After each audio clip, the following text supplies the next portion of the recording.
किसने गोली चलाया, मरने वाले जितने लोग मरे हैं वो पुलिस के नज़र में सब अपराधी हैं। और हम जाति धर्मों में नहीं आते, मैं जाति की बात नहीं करता।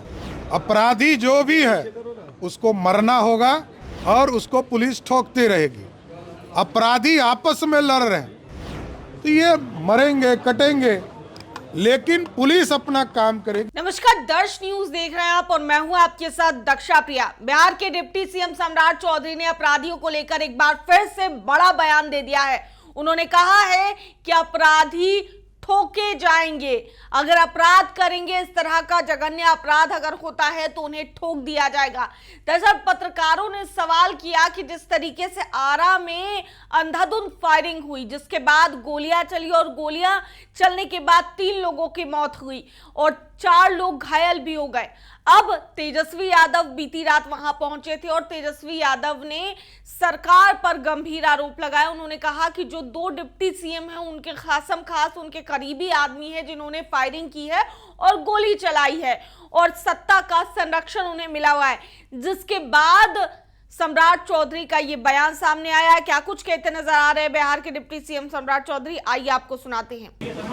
पहलगाम के घटना की चर्चा देश के यशस्वी प्रधानमंत्री जी ने मन की बात में कहा और प्रधानमंत्री जी ने स्पष्ट संदेश दुनिया को भी दिया है कि हम जो आतंकी थे उसको छोड़ेंगे नहीं। किसी भी बिल में घुस जाए उसको निकाल कर मारने का काम करेगी भारतीय सेना। इसलिए किसी भी हालत में भारत की सेना भारत के गौरव को आगे ले जाने का काम करेगी और प्रधानमंत्री नरेंद्र मोदी जी के नेतृत्व में ये भारत विकसित हो रहा है, उसकी पूरी मन की बात में उन्होंने चर्चा किया। चाहे वो इस देश में सैटेलाइट्स कैसे स्थापित हुए, एनडीआरएफ को कैसे स्थापित किया गया है, सचेत के माध्यम से हम कैसे सचेत हो सकते हैं, उनकी पूरी चर्चा उन्होंने किया है। और इस भारत में जो गौरवशाली इतिहास रहा है, अप्रैल माह में और मई माह में गांधी जी के बारे में बताया, किस तरह सत्याग्रह बिहार से उन्होंने शुरू किया और इस भारत को आज़ादी दिलाने का काम किया। इसलिए मोदी जी जब मन की बात करते हैं तो देश के युवा को प्रेरणा देते हैं, प्रेरणा के स्रोत बनते हैं, भारत को समृद्ध बनाने का प्रयास करते हैं। लेकिन मनीष शंकर ये कह रहे हैं कि बंटवारा के कारण ही हुआ है, बंटवारा के डर के कारण घटना घटी है। क्यों ऐसी बातें कांग्रेस के लोग कर रहे हैं? देखिए, इस भारत में यदि नरेंद्र मोदी जी की सरकार 4 करोड़ पक्के मकान बनाती है तो उसमें सभी धर्मों को, अल्पसंख्यक समुदाय को भी 1 करोड़ से अधिक घर देने का काम करती है। पानी का पहुंचाने का काम किया जाता है 10 करोड़ घर में, तो सभी के घरों में पानी पहुंचाने का काम किया। इसलिए इस देश में कोई बंटवारा नहीं है। बंटवारा तो 1947 में हुआ था कि धर्म के आधार पर देश बने थे। और जो भारत में रहने वाले हैं, भारतीय जनता पार्टी और एनडीए का स्पष्ट मानना है कि जो भारत में रहते हैं वो भारतीय हैं, वो सभी धर्म के लोग रह सकते हैं। सर लखीसराय में आक्रोश मार्च के दौरान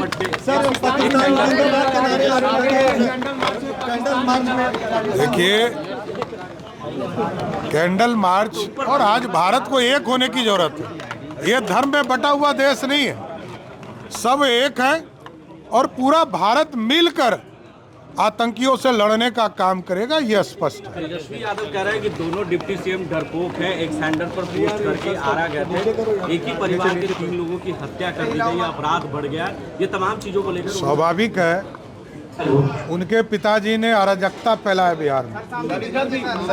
और कल ही भगवान सिंह जी वहाँ गए थे, जदयू के नेता हैं, और उन्होंने स्पष्ट तौर पर बताया कि किसने गोली चलाया, मरने वाले जितने लोग मरे हैं वो पुलिस के नज़र में सब अपराधी हैं। और हम जाति धर्मों में नहीं आते, मैं जाति की बात नहीं करता। अपराधी जो भी है उसको मरना होगा और उसको पुलिस ठोकती रहेगी। अपराधी आपस में लड़ रहे हैं तो ये मरेंगे कटेंगे, लेकिन पुलिस अपना काम करेगी, जो भी अपराधी दिखेंगे उसको जेल के अंदर बंद करेंगे।